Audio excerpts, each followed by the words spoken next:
Assalamualaikum warahmatullahi wabarakatuh. Salam sejahtera. Pada kesempatan kali ini saya akan coba membahas tentang perkalian vektor.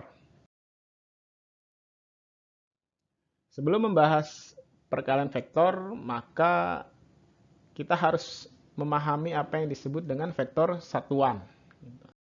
Jadi vektor satuan itu adalah gambaran arah dari sebuah vektor. Misal arah sumbu X disimbolkan dengan I-topi, ya. Lalu arah sumbu Y itu disimbolkan dengan J-topi, dan arah sumbu Z disimbolkan dengan K-topi. Di beberapa referensi lainnya, IJK ini terkadang diganti dengan X-topi, Y-topi, dan Z-topi gitu. Jadi ketika nanti membaca buku yang lain, jangan kaget atau bingung perbedaan antara IJK dengan X-topi, Y-topi, dan Z-topi. Itu tetap menyimbolkan arah dari sebuah vektor.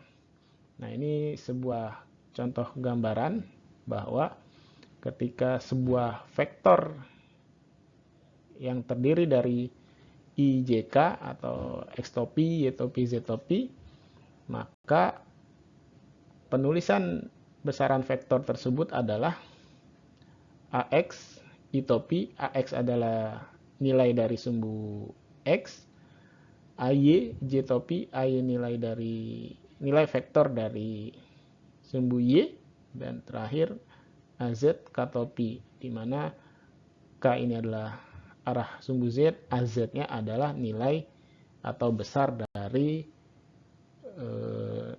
arah dari sumbu Z gitu. Oke, kita masuk ke perkalian titik atau yang disebut dengan scalar product atau perkalian titik yang menghasilkan besaran skalar. Jadi cirinya perkalian titik ini akan menghasilkan besaran skalar. Nah, sekarang kita coba uraikan apa yang dimaksud dengan perkalian titik. Misal ada dua buah vektor, yakni vektor A dan vektor B, di mana vektor B ini berada di sumbu X, sedangkan vektor A ini berada pada sudut theta dari vektor B gitu. Nah, di sini yang dimaksud perkalian titik adalah proyeksi antara vektor yang satu ke vektor lainnya. Misalnya yang kita proyeksi ini adalah vektor A. Karena yang kita proyeksi vektor A ke arah vektor B, maka bisa kita uraikan menggunakan trigonometri yang sederhana. Maka proyeksinya AX, ya, kita proyeksi ke sumbu X karena vektor B searah dengan atau berada di sumbu X, maka vektor A kita uraikan atau kita proyeksi ke arah sumbu X. Maka AX sama dengan nilainya A cos theta dengan metode trigonometri. Maka A dot B bisa kita simpulkan hasilnya adalah AB cos theta gitu. Kalau dari penulisan ini kan sebenarnya A cos theta dikali B vektor. Tapi biar mungkin biar eye-catching lah ya. Jadi cos theta di belakangin, maka A dot B sama dengan A kali B cos theta gitu kira-kira. Dan perkalian titik ini mempunyai ciri, salah satunya adalah A dot B, B dot A. Jadi kita juga bisa memproyeksi B ke A gitu. Nanti hasilnya akan sama. Nah, ini saya coba mengilustrasikan apa sih makna dari perkalian titik ini. Saya coba ambil contoh yang paling sederhana. Salah satu aplikasi atau penerapan perkalian titik adalah usaha, ya. W sama dengan usaha sama dengan gaya dikali perpindahan gitu. Di sini kan terlihat bahwa ketika ada seseorang yang menarik suatu benda yang arahnya ini tidak searah dengan sumbu X gitu ya. Tapi nanti ketariknya, benda ini tertariknya tetap ke arah sumbu X gitu ya. Karena kenapa? Karena ketika dia menarik dengan gaya tertentu, dan sudut di sini 25 derajat, maka F ini akan kita apakan? Kita uraikan ke arah sumbu X gitu ya, dengan metode yang tadi telah diuraikan, di mana A vektor ini kita proyeksi ke arah sumbu X gitu. Kenapa diproyeksi ke arah sumbu X? Karena memang kecenderungan gaya yang dilakukan oleh orang tersebut akan bergerak ke arah sumbu X gitu, karena sudutnya kecil gitu. Kalau bendanya kecil lalu sudutnya besar, maka sangat dimungkinkan nanti arah geraknya ke arah sumbu Y gitu ya, ke arah sumbu Y, sangat dimungkinkan. Tapi kalau sudutnya kecil lalu bendanya berat, maka nanti perhitungannya adalah F ini akan kita proyeksi ke arah sumbu X, dot dikali ya, dot ini dikali perpindahannya, maka itulah menghasilkan usaha. Sehingga kita bisa sedikit menyimpulkan bahwa usaha adalah besaran skalar.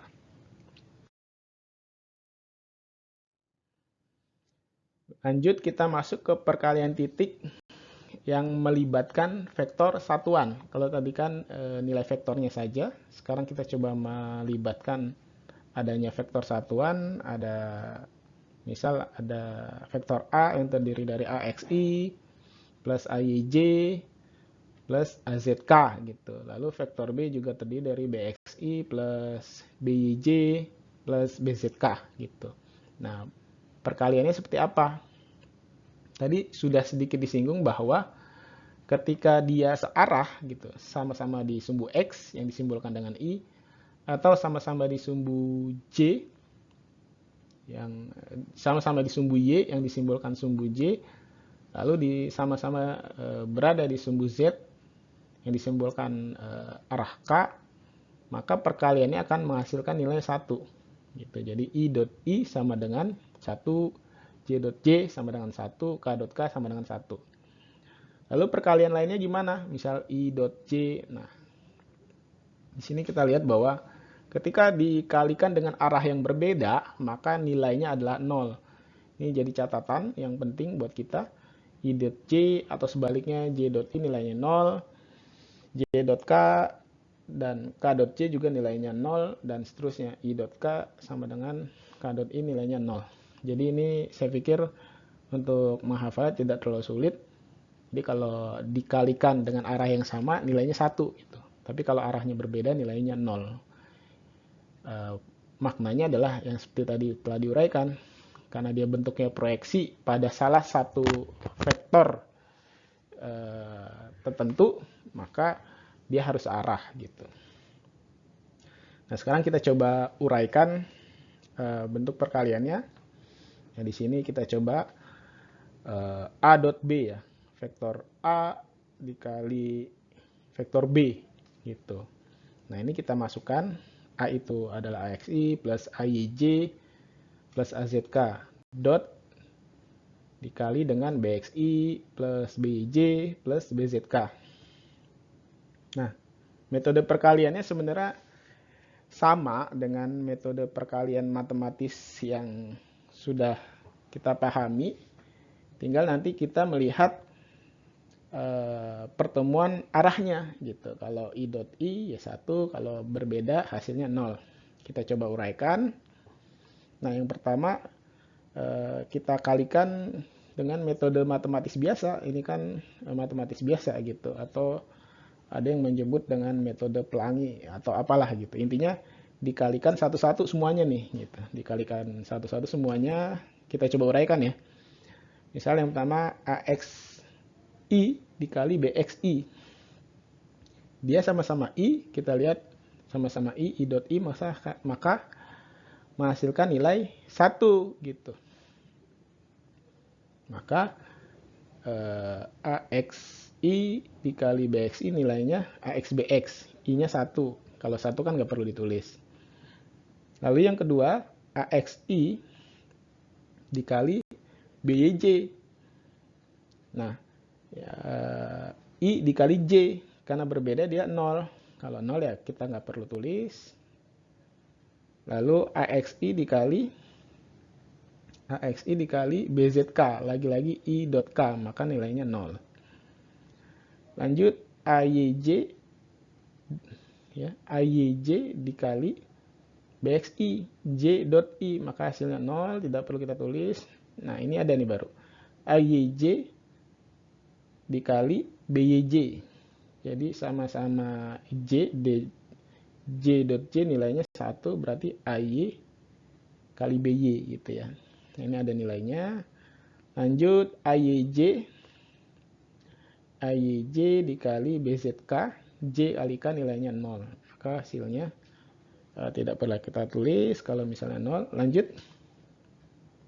AZK dot BXI, K dot I hasilnya 0. AZK dot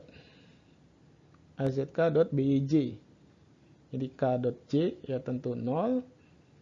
Terakhir AZK BZK, karena sama-sama K maka menghasilkan 1, maka hasilnya AZ dot BZ. Nih ya.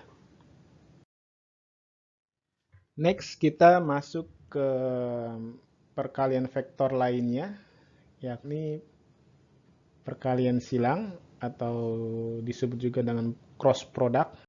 Perkalian silang ini akan menghasilkan arah vektor baru.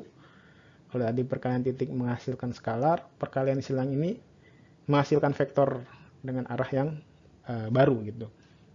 Sama prinsipnya, vektornya terdiri dari arah I pada sumbu X, arah J pada sumbu Y, arah K pada sumbu Z. Nah, ilustrasi yang mungkin bisa kita pahami apa yang dimaksud dengan perkalian silang adalah misalnya kita coba memutar sebuah baut atau mur ya. Jadi nanti patokannya atau prinsipnya adalah arah putarannya gitu. Kalau arah perputarannya searah dengan jarum jam, maka menghasilkan arah mana. Begitu juga sebaliknya, ketika arah putaran vektornya berlawanan arah dengan arah jarum jam, maka menghasilkan arah yang berbeda. Gitu. Misal coba kita bayangkan ada sebuah baut atau mur yang kita putar. Kalau kita memutarnya, nih kita coba lihat di gambar. Kalau kita putarnya kayak gini searah ya, searah jarum jam. Kalau searah jarum jam, kira-kira nanti arah dari baut ini, mur ini akan ke bawah atau ke atas. Maka menghasilkan nilai arah yang ke bawah ya. Lalu ketika dia diputar berbalik arah lawan jam, berbalik arah lawan jarum jam, maka arahnya akan menghasilkan mur ini ke arah atas gitu ya. Itu salah satu contoh yang paling sederhana yang bisa langsung kita praktekkan atau bisa kita lihat sehari-hari. Sedangkan di beberapa penerapan lainnya adalah di medan magnet ya.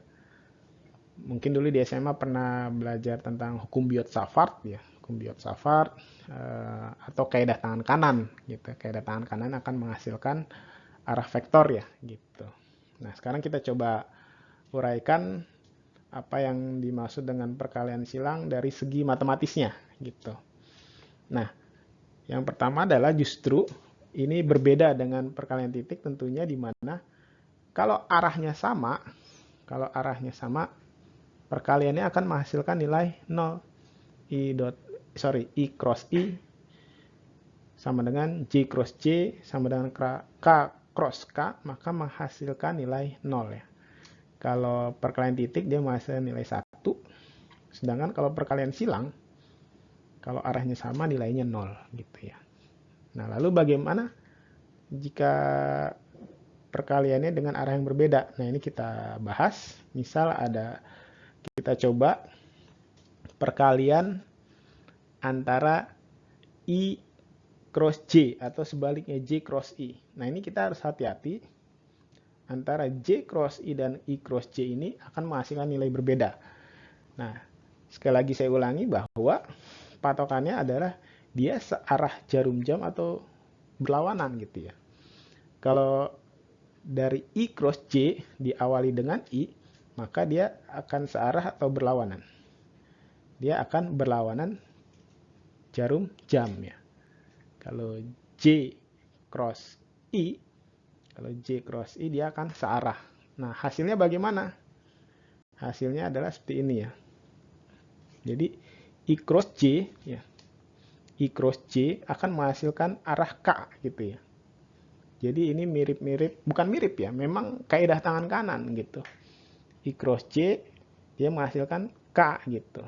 Kalau J cross I dia akan menghasilkan K juga, arah K, tapi arahnya berlawanan. Makanya di sini ditambahkan tanda minus gitu ya. Jadi I cross J itu menghasilkan K gitu. Tadi secara sederhana bisa kita simbolkan dengan terminologi memutar baut ya. Kalau searah jarum jam dia arahnya ke bawah, tinggal tentuin arahnya aja gitu. Lanjut, gimana ketika J cross K gitu. Lagi-lagi kita lihat arah putarannya nih. Kalau dia berlawanan jarum jam, kalau J ke K kan berlawanan jarum jam, dia akan menghasilkan I ya logikanya. Hasilkan I, arah I. Sedangkan kalau K dikali J, diawali K dulu baru J, dia akan menghasilkan I juga, tapi arah sebaliknya. Maka tinggal ditambahkan minus gitu ya. Nah, jadi seperti ini. J cross K itu hasilnya I. Kalau K cross J nanti hasilnya minus I ya. Minus ini ditambahin ke sini kalau dikalinya berlawanan. Terakhir adalah perkalian antara K dan I ya. Kalau K dan I arahnya akan ke J. Sebaliknya kalau I cross K maka dia arahnya ke J juga tapi ke arah minus gitu. Nah ini saya pikir gampang lah ya. Jadi tinggal nanti disesuaikan kira-kira cara menghafalnya seperti apa. Tapi nanti ada beberapa metodologi perkalian silang yang lainnya yang saya pikir bisa dibandingkan. Kira-kira yang lebih sederhana yang mana? Nah ini ya, K cross I sama dengan J gitu. Kalau dia I cross K nanti di sini minusnya pindah ya jadi minus J. Nah ini saya coba mengilustrasikan agar kita tidak terlalu menghafal, tapi kita coba memahami konsepnya gitu ya. Yaitu pakai metode circular, lingkaran. Ada I, J, dan K. Ada I, J, K arahnya. Nah ini kita coba hafalkan dari segi urutannya saja gitu ya. Urutannya misalnya I cross J maka menghasilkan K gitu ya. Kalau J cross K maka menghasilkan I gitu. Makanya ini disebut circular, circle gitu. Lalu bagaimana sebaliknya? Misalnya J cross I akan menghasilkan K tapi ditambahkan tanda minus. Kenapa? Karena berlawanan arah nih, berlawanan arah. Begitu juga dengan I cross K akan menghasilkan J dengan ditambahkan tanda minus karena dia berlawanan arah. Ini salah satu metode untuk memudahkan perhitungan perkalian silang. Nah ini tadi ya salah satu contohnya di torsi, di mana R cross F ya. R itu adalah lengan beban, lalu F itu adalah gayanya, force-nya ini gitu. Jadi dari sini sesungguhnya kita memahami bahwa untuk perkalian di fisika itu tidak sekedar dikali saja. Kita lihat dulu dia perkalian titik atau perkalian silang gitu ya.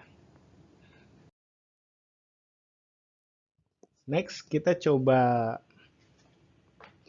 melakukan operasi perkalian silang atau cross product yang melibatkan vektor satuan. Seperti biasa, vektor A terdiri dari AXI, AYJ plus AZK, sedangkan vektor B terdiri dari BXI plus BYJ plus BZK dengan catatan seperti yang tadi kita punya, di mana I cross I, J cross J, K cross K nilainya 0. Lalu I cross J hasilnya K, J cross K hasilnya I, dan K cross I hasilnya J. Jika dibalik, maka tinggal tambahkan minus saja gitu ya. Nah, ini kita coba kalikan A cross B sama dengan AXI tambah AYJ tambah ZK cross BXI plus BYJ plus BZK. Gitu. Nah, sekarang kita coba kalikan, dan karena ini cukup kompleks ya, maka biasanya cara pengerjaannya tulis dulu ya. Kalau ini untuk memudahkan, tulis dulu I, J, K gitu, biar memudahkan. Nah, ini saya coba langsung tampilkan hasil jawabannya. Nah, sekarang kita coba sesuaikan atau kita coba hitung ya. Pertama, AXI, BXI. Nah, kita tahu I cross I hasilnya 0. Next, AXI ya. AXI cross BYJ. Ya, berarti I cross J. Kita tahu bahwa I cross J hasilnya K. Berarti dia ada di sini nih. Ada di sini. Berarti AX BY ya. Berarti ini nih AX BY ya. Nah, ini AX BY. Selanjutnya AXI cross BZK. I cross K ya. I cross K kita tahu I cross K hasilnya J ya. Tambah minus ya. Jadi I cross K hasilnya J. Nah, J itu ada di sini. Ya, di sini karena minus berarti AX BZ-nya berupa minus ya. Nah, ini berupa minus. Lanjut AYJ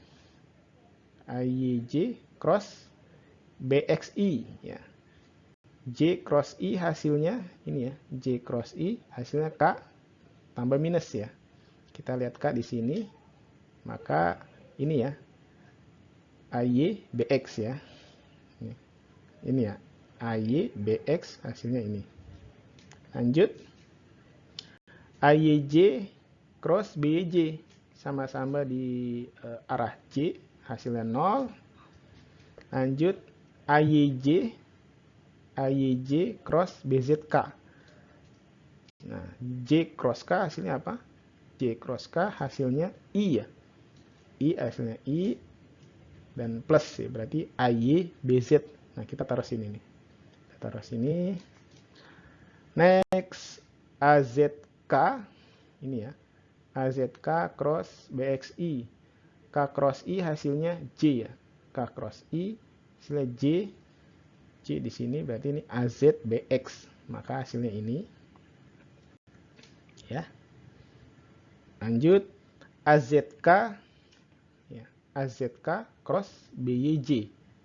Ya, K cross J ini. K cross J hasilnya I minus ya, karena berlawanan. Minus, maka ini ya. Hasilnya I ya. AZBY ya, AZBY. Oke, terakhir AZK cross BZK hasilnya 0. Maka A cross B hasilnya ini gitu ya. Jadi sengaja saya coba tampilkan hasil akhirnya, karena kalau kita uraikan secara pelangi tadi maka hasilnya akan acak-acakan. Tapi nggak apa-apa sebenarnya ya, biar nanti acak-acakan. Jadi saya coba tampilkan yang sudah jadinya, tinggal kita lihat sudah sesuai apa belum gitu ya. Jadi ketika kalian nanti mengikuti perkalian yang tadi, perlu ditambahkan pekerjaan untuk menyusunnya lebih enak dilihatnya. I sama I, arah J sama J, arah K sama K gitu. Jadi saya pikir ketika kita memahami aturan perkalian cross, perkalian silang, maka saya pikir tidak ada masalah untuk menyelesaikan perhitungannya gitu.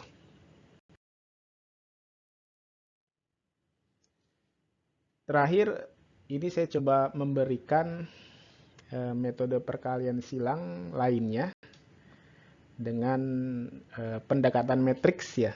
Nanti kalian bebas setiap mengerjakan soal berkaitan dengan perkalian silang boleh pakai metode yang tadi dijelaskan. Bisa juga dengan metode matriks. Tinggal dipilih kira-kira mana yang lebih mudah. Nah, namanya matriks, maka kita susun berdasarkan